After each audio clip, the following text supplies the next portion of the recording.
وخميس أي تاريخ تاي كوبي لبعتنكي بيشي سدحات qodobada ugu doorka roon aan idin hayo waxa kamida Mareykanka oo amray inaan diyaaradda F-35 lagu wareejin Turkiga oo laga saaro mashruuca diyaaradahaas lagu dhisayo oo Ankara qayb ka ahayd New Zealand oo mamnuucday qoryaha darandooriga u dhaca midowga Yurub oo Ingiriiska ku xiray shuruudo adag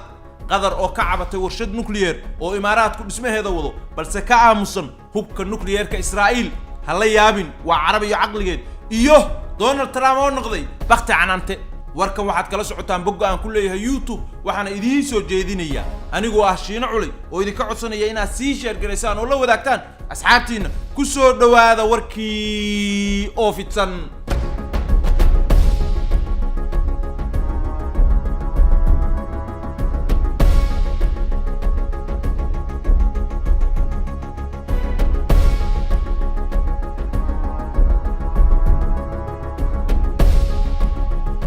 Mareykanku wuxuu isu diyaarinayaa inuu dhawaan joojiyo diyaaradihii F-35 ee lagu wareejin lahaa Turkiga sida ay Reuters u sheegeen saraakiil tani waxay noqon doontaa fariintii ugu adkeyd oo Washington ugu sheegayso Ankara inaysan isku heli doonin diyaaradahaas casriga ah iyo gantaalada difaaca Ruushka ee S-400 Mareykanka ayaa la filayaa inuu dab ku sii qabto xiriirkan cagaha badan ku taagnayn ee kala dhaxeeyay Turkiga kadib markii ay ku qancin kari waayeen madaxweyne Erdogan inuusan ka soo iibsan Ruushka gantaalada difaaca Washington waxay ku doodaysaa in diyaaradaha F-35 iyo gantaalada Ruushku sameeyay S-400 ay yihiin kumbuyuutaro taasina ay keeni karto mustaqbalka in Moscow u adeegsato hawlo basaasnimo oo ay ku xaddo xogta diyaaradda F-35 inkastoo weli aysan ku dhawaaqin Washington go'aankeeda haddana saraakiishu waxay sheegeen aqalka cad inuu ku amri doono dhawaan shirkadda samaysa diyaaradahaas Lockheed Martin inay joojiso diyaaradaha ay doonayso inay ku wareejiso Turkiga sidoo kale waxay ka fikiraysaa Washington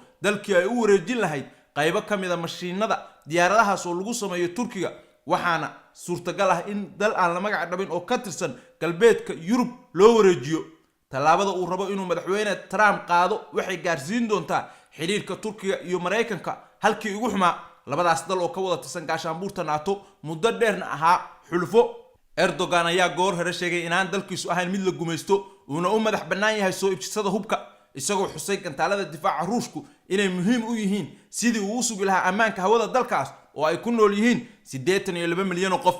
markii hore Turkigu wuxuu doonayay inuu gantaalada ka soo iibsado Mareykanka ama Yurub balse dalalkaas ayaa diiday inay la wadaagaan tiknoolajiyada casriga ah ee muhiimka u ah wax soo saarka hubka halka Moscow ogoshahay inay mustaqbalka labada dal iska kaashadaan oo si wada jir u soo saaraan gantaalada difaaca haddii Turkigu helo gantaalada S-400 wuxuu noqon doonaa dal aan hawadiisa cidina soo hawaysan karin sababtoo ah waa kuwa casri ah oo wax ka toogan kara 400 kilomitir sidoo kalena wata raadaar awood leh inay la socdaan dhaqdhaqaaqa hawada bariga dhexe iyo qaybo badan oo kamida Yurub Erdogan wuxuu dareensan yahay haddii uusan haysan hub culus oo casri ah in si fudud loogu soo dhiiran doono oo xukunka looga tuuri karo ama aysan ciidiba ka haybaysan doonin sidii ku dhacday hogaamiyaal badan oo carbeed sida hogaamiyihii horeetay ee Liibiya Muammar al-Gaddafi oo xukunka looga tuuray duqeyn dhinaca hawada ah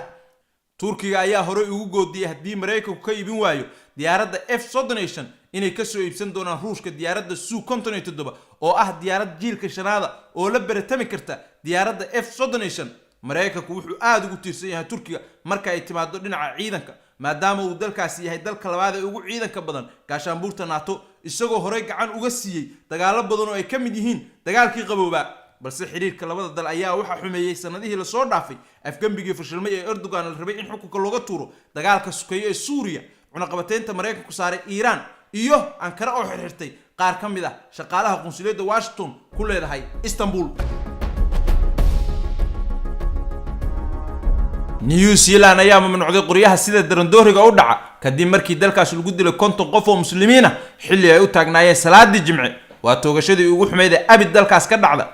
ra'iisul wasaaraha New Zealand Jacinda Ardern waxay sheegtay inay tani tahay shaqadii ugu horeysay ee ay qabanayaan ayna qayb ka noqon doonto dadaalada dalku ugu jiro sidii looga gaashaaman lahaa inaysan dib dambe uga dhicin weeraro argaxiso oo la mid ah kii muslimiinta lagu gumaaday tani waa danta qaranka iyo nabadgelyada si aan u xaqiijino inaan weerar argaxiso oo dambe ka dhicin dalkeena ayay tiri maray ka hadlaysay sharciga dawladdu meel marisay ee hubkaas lagu mamnuucay aadan ayaa xustay in sharciga cusub ay dhaqan geli doono 11 abriil ayna bilaabi doonaan nidaam dib dadka looga gadan doono hubka la mamnuucay si uu u galo gacanta dawladda iyadoo maanta laga joogo 6 cisho weerarkii argixisada ahaa ee lagu qaaday masaajidada Christchurch ayay New Zealand ku dhawaaqday in la mamnuucay dhammaan hubka la midka ah kana ciidamadu qaataan ay sida darandooriga u dhaca waxay ra'iisul wasaaraddu sheegtay in ninkii weerarka geystay uu hubka si sharci ah ku gatay maadaama uu haystay ruqsadda haysashada hubka taasina ay u fududisay inuu si fudud online ka uga iibsado dawladdu ma ogolaan doonto sidoo kale dadku inay ku yaacaan suuqyada hubka si ay u iibsadaan qoryaha la mamnuucay ka hor inta aanu dhaqan gelin xeerkani iyadoo dalalka reer galbeedka ay ku soo badanayaan nacaybka muslimiinta oo siyaasiyiinta garabka midig ee fog ay sii hurinayaan ayay haddana dad badan qaadan waa ku noqotay in weerar baaxaddaas la eeg lala beegsado muslimiinta ku nool New Zealand oo ah dalka labaad ee dunida ugu xasiloon madaxweynaha golaha midowga Yurub Donald Tusk ayaa sheegay inay suurtagal tahay in la dheereeyo qodobka kontonaad ee geedi socodka ka bixitaanka Ingiriiska ee midowga Yurub haddii baarlamaanka UK ansixiyaan heshiiskii ay labada jeer diideen waxaan aaminsanahay inay suurtagal tahay in muddada si gaaban loo dheereeyo balse waxa shardi ah in marka hore baarlamaanka Ingiriisku ansixiyo heshiiska ka bixitaanka midowga Yurub ayuu yiri Tusk oo shir jaraa'id qabtay ra'iisul wasaaraha Ingiriiska Theresa May oo ku guuldareysatay inay ka gaddo baarlamaanka dalkeeda heshiiskii ay la soo gaartay midowga Yurub ayaa ka codsatay Brussels inay muddada u kordhiso 30 Maaj ayaa lagu wadaa inuu Ingiriisku ka baxo midowga Yurub balse London ma doonayso inay baxdo iyadoo aan la ansixin heshiiskii labada dhinac ku heshiiyeen taasoo dhaqaalaheeda burbur ku ah haddii Ingiriisku ka baxo midowga Yurub iyadoo aan heshiis la gaarin waxay ka dhigan tahay in xuduudaha la kala xirto oo dadka isaga gudbaya labada dhinac la baaro halka badeecadaha la isugu dari doono baaritaan iyo cashuur London ayaa moodaa inay isku dhufsatay xisaab khaldan oo aysan ka fikirin cawaaqib xumada ay ka dhaxli doonto ka bixitaanka suuqa midowga Yurub oo ah kan ugu weyn dunida oo ay ku qabtay faa'iidooyin badan maadaama adeegyadeeda iyo badeecadaheedu si fudud oo bila cashuura ugu kala goosi jireen madaxweynaha Faransiiska Emmanuel Macron oo galaangal xoogan ku dhaxla midowga Yurub ayaa la sheegay inuu diidan yahay in loo kordhiyo Ingiriiska muddada si Ingiriiska loogu kordhiyo muddada waxay u baahan tahay inay guud ahaan isku raacaan 27 dal ee ku haray midowga Yurub Qatar waxay sheegtay warshadda nuclearka ee Imaaraadku dhismaheeda gacanta ku hayo inay khatar ku tahay deganaanshaha gobolka iyo deegaanka warqad ay u dirtay hay'adda tamarta adduunka ee IAEA oo ay aragtay wakaaladda wararka Reuters ayay Qatar ugu baaqday hay'addaas oo fadhigeedu yahay Vienna inay samayso qaab dhismeed lagu xaqiijinayo ammaanka nuclearka gacanka Khaliijka xiriirka u dhaxeeya Qatar iyo dalalka ay yihiin deriska ayaa xumaaday markii Sacuudiga Imaaraadka Masar iyo Bahrain ay u jareen xiriirkii diblomaasiyadeed Dooxa iyagoo ku eedeeyay inay taageerto argagixisada walow ay beenisay Qatar waxay ku xustay warqadda ay u dirtay IAEA in radioactive ka dhasha warshadda nuclearka Imaaraadku dhisanayo marka ay masiibad dabiici ah ka dhacdo gobolka inuu 5 ilaa 13 saac ku soo gaari doono caasimadeeda Dooxa oo si xun u wasakhayn doono biyaha gobolka warshadda nuclearka Baraka ayuu Imaaraadku ka wada dhismaheeda Imaaradda Abu Dhabi waxaana gacanta ku haysa hawlaha dhismaha iyo maamulkeeda mustaqbalka dhow shirkadda Quebeco ee koonfurta Kuuriya Qatar waxay ku doodaysaa in maqnaanshaha wada shaqayntii caalamiga ahayd ee ay la lahaan lahayd Imaaraadka ay meesha ka saartay iskaashigii labada dal ay yeelan lahaayeen haddii masiibad dabiici ah dhacdo Dooxa waxay kaloo sheegtay tiknoolajiyadda loo adeegsanayo dhismaha warshadaas quwadda nuclearka inay tahay mid ku cusub dunida oo aan horey loo soo tijaabin marka laga reebo hal warshad oo nooceeda ah oo laga dhisay Kuuriyada Koonfureed Hamid Al-Khatib oo Imaaraadka u qaabilsan hay'adda IAEA ayaa waxba kama jiraan ka soo qaaday walaaca Qatar isagoo sheegay in barnaamijkooda quwadda nuclearka ay hay'addu ogolaatay oo uu yahay mid ammaan ah walwalka Qatar wuxuu sii xoogaysan doonaa marka Sacuudigu bilaabo barnaamijkiisa quwadda nuclearka oo uu doonayo inuu ku dhisto 17 reactor marka la gaaro sanadda 2032 Israa'iil ayaa ah dalka kaliya ku yaala bariga dhexe ee haysta hubka sida baahsan wax u gumaaday nuclearka balse ma jirto dal Carbeed oo ka cawda waase iska Carab iyo caqligeed inay iyagu isku mashquulaan oo warshad nuclear oo koronto laga dhalinayo aysan isu ogolayn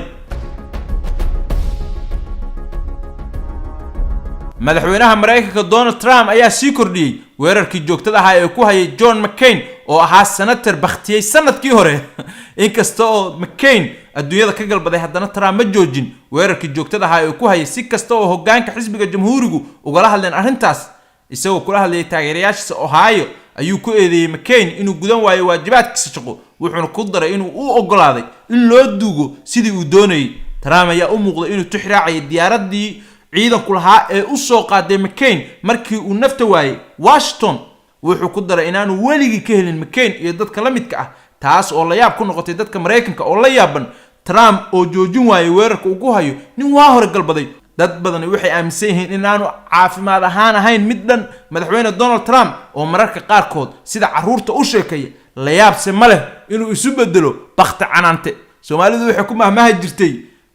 haddaad Soomaalida amaan ka rabto dhimo ama ka dheerow, Trump xataa haddii la dhinto waa laga dheeraan waaye, afkiisa iyo adinkiisana lagama amaan heli doono. warkaas waxaad kala socoteen bogga aan ku leeyahay YouTube. waa ninkii Shiina Culeyha musharax Shirin Kuraabe oo wararkii si joogto ah idinku bilaabay oo idinka codsanaya inaad sii share gareysaan si joogto ah ugu xirnaataan channelka aan ku leeyahay barta YouTube si aad wararkayga u heshaan mar kasta iyo meel kastana aad subscribe ku qabataan. waxaan idinku dhaafayaa tan iyo maalinimada berri oo aan ku kulmi doono warkan lamida nabaad diino.